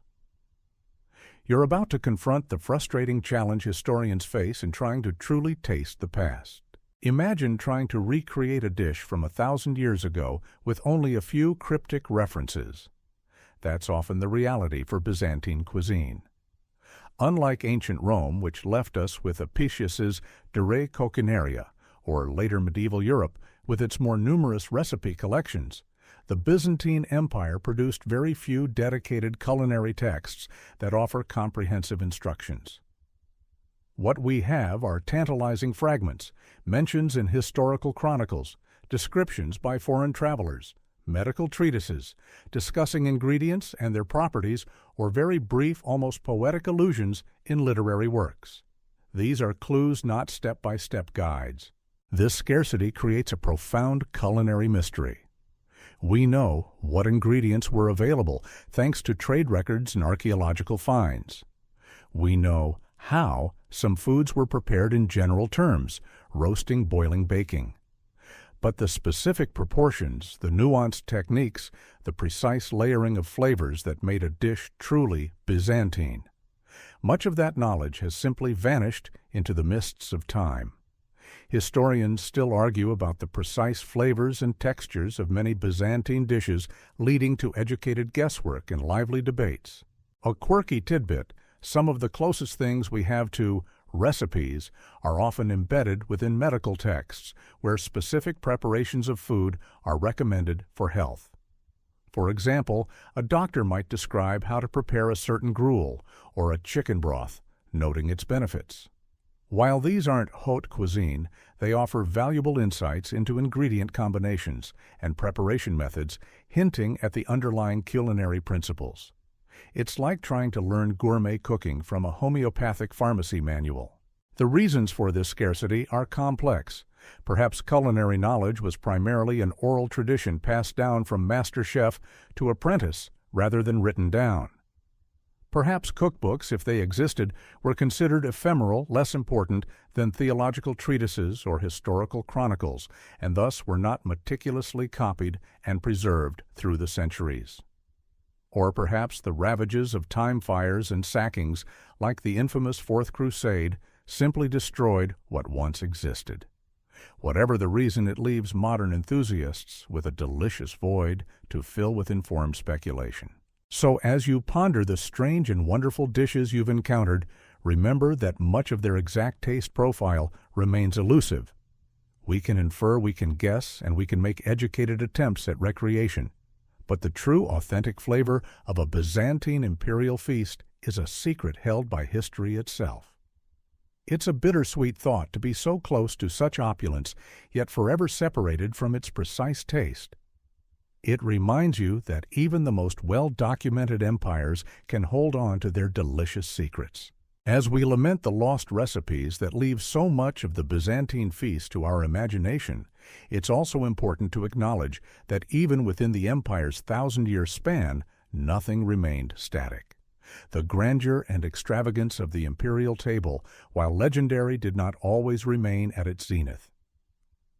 This brings us to the post-decline of decadence later eras. Observing how the nature of imperial feasts evolved and possibly diminished in scale during the empire's later, more tumultuous centuries, you're about to see how political fortunes directly impacted the menu. Imagine the lavish banquets described earlier, filled with golden automatons and endless courses of exotic foods. These descriptions largely stem from the empire's periods of prosperity and strength, particularly during the Macedonian and Komnenian dynasties, roughly 9th to 12th centuries, when Byzantium was a dominant power, rich from trade and strong militarily. This was the empire at its confident, opulent peak, willing and able to invest vast resources into projecting its image through magnificent feasts.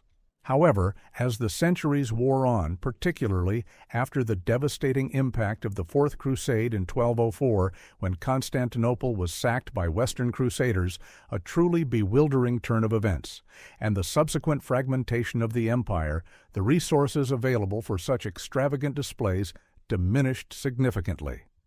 The empire that re-established itself was a shadow of its former self, constantly battling external threats, losing territory, and struggling with its economy. Naturally, this had a profound impact on the imperial table. Feasts in the later Paleologan period, 13th to 15th centuries, would still have been impressive by contemporary European standards, but they likely could not match the dizzying opulence of earlier eras. The emphasis would have shifted from pure, unadulterated extravagance to a more measured display of dignity and tradition given the strained circumstances. Exotic imports might have become rarer and more expensive, forcing chefs to rely more on local produce and less on far-flung luxuries. The number of courses might have shrunk, and the sheer scale of guests might have been reduced. Historians still argue about the precise degree of this decline, as sources from later periods are also scarcer, but the trend towards greater frugality is generally accepted. A quirky tidbit: during these leaner times, the symbolic importance of food might have become even more pronounced. A single rare spice or a carefully presented, locally sourced delicacy might have carried even more weight than a multitude of dishes, precisely because it demonstrated continued access to luxuries despite hardship. It became about quality over quantity, and often about making a virtue out of necessity. Imagine savoring a single perfectly roasted partridge, knowing that the empire's coffers aren't what they once were, but the spirit of imperial dining endures. The mechanical marvels, if they survived the sackings and periods of neglect, would likely have fallen into disrepair, too expensive or too complex to maintain. The golden plates might have been melted down for coin in times of dire need. The continuous flow of entertainment might have become less frequent, reserved only for the most critical diplomatic encounters. So as you reflect on the full arc of the Byzantine Empire, from its dazzling heights to its prolonged twilight, remember that its feasts mirrored its fortunes. While the early centuries presented an almost fantastical culinary wonderland, the later period saw a more restrained, yet still dignified approach to imperial dining. It's a reminder that even the grandest traditions must sometimes bow to the relentless march of history, even if they leave behind the delicious echoes of their former glory. Having witnessed the ebb and flow of imperial opulence through the centuries, our ability to reconstruct these strange Byzantine feasts, despite the loss of detailed recipes, relies heavily on the diligent work of scholars poring over scattered mentions. This brings us to Surviving Texts: Historical Clues. The invaluable primary sources, chronicles, and travelogues that offer tantalizing glimpses into the imperial dining experience. You're about to appreciate the painstaking detective work involved in piecing together a culinary past from often indirect evidence. Imagine historians sifting through mountains of ancient parchment, not specifically looking for recipes, but for any mention, however fleeting, of food meals or dining customs. Their clues come from a variety of sources. First, and perhaps most vividly, are the chronicles and histories, written by Byzantine authors themselves.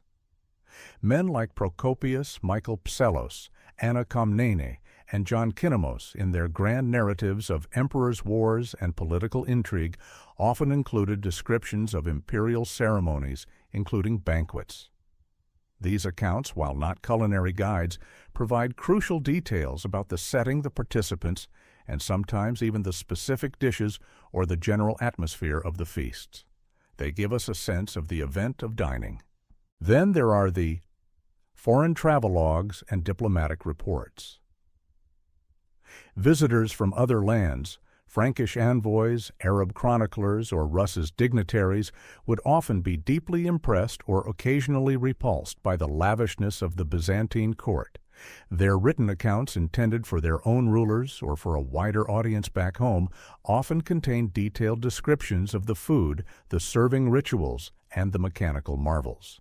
These outside perspectives are invaluable because they often highlight precisely what was unusual or extraordinary about Byzantine feasts from a non-Byzantine viewpoint. For example, Liutprand of Cremona's vivid and often exasperated descriptions of the court of Constantine VII provide some of the best insights into the mechanical lions and throne of Solomon. Historians still argue about the inherent biases and exaggerations in some of these foreign accounts, but they remain indispensable. Medical texts, as we touched upon, also offer surprising culinary insights. Treatises on dietetics like those by the physician Aetius of Amida, or the anonymous Geoponica, an agricultural encyclopedia, provide information on ingredients, their perceived properties, and methods of preparation, albeit from a health-focused perspective rather than a gastronomic one. These texts are vital for understanding the raw materials available and the underlying principles of food preparation. A quirky tidbit, even monastic rules and lives of saints, can offer clues describing the strict fasts observed or the simple meals eaten, providing a stark contrast to the imperial indulgence and highlighting the range of culinary practices within the empire. Finally, administrative records, trade documents, and archaeological findings, like pottery remains or organic residues, can offer supporting evidence confirming the presence of certain ingredients or the types of vessels used for dining. While they don't tell us about recipes, they help paint a fuller picture of the material culture of food. So, as you consider the strange feasts of the Byzantine court, remember the silent dedication of the scholars who, like culinary detectives, sift through these scattered textual fragments and material clues. It's through their meticulous work that we can even begin to glimpse the outlines of this lost gastronomic world, piecing together the aromas, the tastes, and the sheer spectacle of a Byzantine imperial banquet, one tantalizing crumb of evidence at a time. It's a reminder that even whispers from the past can tell a rich story if you know how to listen. Having peered into the historical texts that serve as our windows to the past, the logical next step for many curious minds is to try and bridge that gap. This brings us to High Modern Recreations Tasting the Past. In recent years, historians, chefs, and culinary enthusiasts have embarked on fascinating attempts to resurrect Byzantine dishes, using the fragmented clues we possess to bring these strange feasts quite literally to life. You're about to explore the challenges and triumphs of trying to taste something that hasn't been prepared in centuries. Imagine a modern kitchen, perhaps with gleaming stainless steel, but filled with ingredients that would have been familiar to a Byzantine chef: lentils, chickpeas, various grains, an array of spices, olive oil, and fresh produce. The task is to take a vague description, say a stew of lamb with fragrant spices and sour plums, and translate it into a tangible edible dish. This requires not just culinary skill, but a deep understanding of historical context, probable techniques, and the available ingredients. It's like being a culinary archaeologist, digging for flavors. The process often involves a lot of experimentation and educated guesswork. Since precise measurements and cooking times are almost non-existent, chefs must rely on their intuition knowledge of ancient cooking methods and a willingness to embrace flavors that might seem unusual to a modern palate. For instance, the heavy use of vinegar alongside sweet elements or the pervasive presence of garum can be challenging to balance in a way that feels authentic but also appealing to contemporary tastes. Historians still argue about the best approach to such recreations should they prioritize authenticity, even if the result is challenging or adapt for modern palatability. A quirky tidbit that often emerges during these recreations is the surprise at how flavorful and sophisticated some of these dishes could be, even with seemingly simple ingredients. The Byzantine mastery of spices, their understanding of slow cooking, and their clever combinations of sweet, sour, and savory elements can produce truly delicious results. You might try a recreated lentil dish that, far from being bland, is bursting with the warmth of cinnamon and the tang of verjuice, unripe grape juice, a common ancient souring agent. Some culinary historians even attempt to use period-appropriate cooking vessels and methods, cooking over open fires using clay pots or relying on fermentation processes to get as close as possible to the authentic experience. This isn't just about cooking, it's about experiential history, a hands-on approach to understanding a lost culture through its food. It's a bit like a historical reenactment, but for your taste buds. These modern recreations serve a vital purpose beyond just satisfying curiosity. They help scholars better understand the practicalities of ancient food preparation, the logistical challenges, and the sensory experiences of the past. They turn abstract historical descriptions into tangible realities, allowing us to connect with the Byzantines on a remarkably intimate level, through the shared human experience of a meal. So, as you envision a modern chef meticulously chopping herbs or stirring a pot, attempting to channel the ghost of a Byzantine mageiros, you gain a new appreciation for the enduring power of food to connect us across millennia. It's a delicious attempt to break through the veil of time, proving that even lost flavors can sometimes be coaxed back to life, offering a tantalizing, if incomplete, taste of the strangest feasts of the Byzantine court. Just try not to offer any unsolicited cooking advice. They're already doing their best with limited instructions. We've journeyed through the dazzling halls, witnessed mechanical wonders, debated the nature of ancient health advice, and even tasted the educated guesses of modern chefs.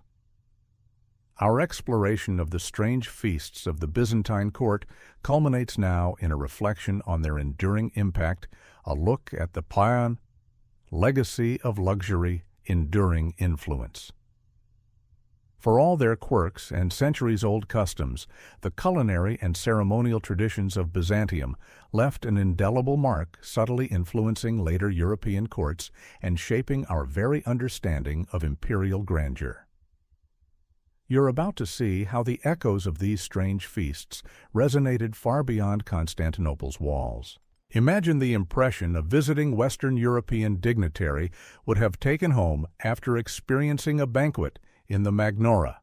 The sheer scale, the golden splendor, the automatons, the exotic ingredients, and the meticulous protocol were unlike anything most would have encountered in their own comparatively more rustic courts. This was a blueprint for sophisticated power projection, a masterclass in how to use dining as an instrument of statecraft. The very concept of lavish imperial banquets, designed to impress and awe, owes a significant debt to the Byzantine model. Historians still argue about the precise channels of transmission, but the influence is undeniable. Consider the Pascu concept of courtly etiquette. While not solely a Byzantine invention, their meticulous attention to serving protocol, the hierarchical seating, and the overall theatricality of the dining experience provided a powerful example. Later European courts, as they grew in power and sought to emulate the prestige of ancient empires, would adopt and adapt many of these practices. The pomp and circumstance of medieval and Renaissance banquets, with their elaborate presentations and ceremonial aspects, often carried faint echoes of their Byzantine predecessors. A quirky tidbit, the very idea of a formal dinner where specific courses are served in a particular order and guests are seated according to rank, can trace some of its lineage back to the highly structured Byzantine court, the love of exotic ingredients and spices. Also saw an enduring legacy. The Byzantine Empire's role as a vital hub for the spice trade ensured that these coveted aromatics became increasingly integrated into European cuisine even after the fall of Constantinople. The desire for cinnamon pepper and saffron, once fueled by Byzantine demand, continued to drive exploration and trade, fundamentally altering global culinary landscapes. While the imperial kitchen's direct recipes might be lost, their adventurous spirit and their embrace of global flavors certainly were not. Even the focus on visual presentation. In food, from refeathered peacocks to intricately molded pastries, found echoes in later European culinary traditions. The medieval subtleties, elaborate sugar sculptures, and edible table decorations shared a clear aesthetic lineage with the Byzantine passion for edible art. The idea that food should be a feast for the eyes as well as the palate was a lesson well learned from the Byzantines. So, as you reflect on the fading images of the golden lions, the murmuring fountains, and the endless array of strange and wonderful dishes, understand that these weren't just isolated historical curiosities. They were part of a vibrant, influential culture that, even in its eventual decline, shaped the very fabric of European thought on luxury, power, and the profound art of dining. The strange feasts of the Byzantine court may be long gone, but their legacy, like a lingering exotic spice, continues to flavor the history of gastronomy. Sweet dreams!